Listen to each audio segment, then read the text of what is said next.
துபாயில் நடைபெற்ற 24 have her racing car பந்தயத்தில் அஜித்குமாரோட அணி 3வது இடத்தை பிடித்து சாதனை படைச்சிருக்கு.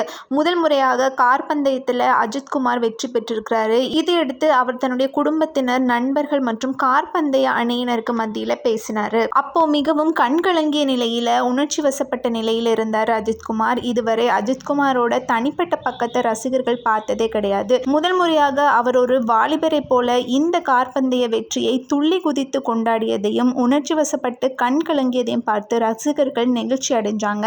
அஜித்குமார் திரையுலகில் நடிக்க வந்ததற்கே பைக் ரேசிங்ல பங்கேற்க வேண்டும், அதற்கு பணம் வேண்டும் என்பதால் தான்.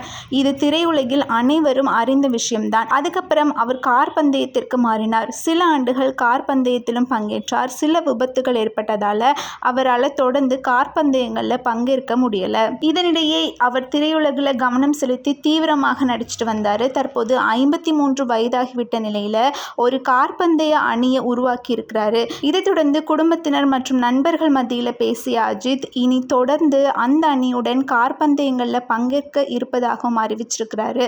அது மட்டும் இல்லாமல் தன்னுடைய மனைவி ஷாலினிக்கு அவருடைய நன்றியையும் தெரிவிச்சிருக்கிறாரு.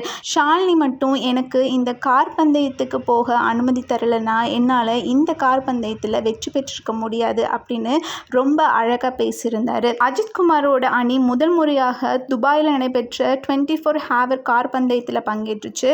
அதில் 922 போர்ஷே பிரிவில் அவருடைய அணி 3வது இடத்தை பிடிச்சது.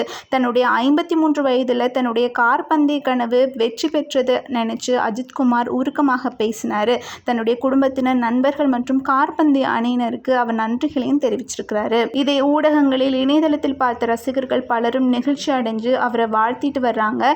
இதற்குத்தானே ஆசைப்பட்டீங்க அப்படின்னு அவருடைய பேரை குறிப்பிட்டு அவருடைய வெற்றியை தங்களோட வெற்றியாக நினைத்து கொண்டாடிட்டு வர்றாங்க.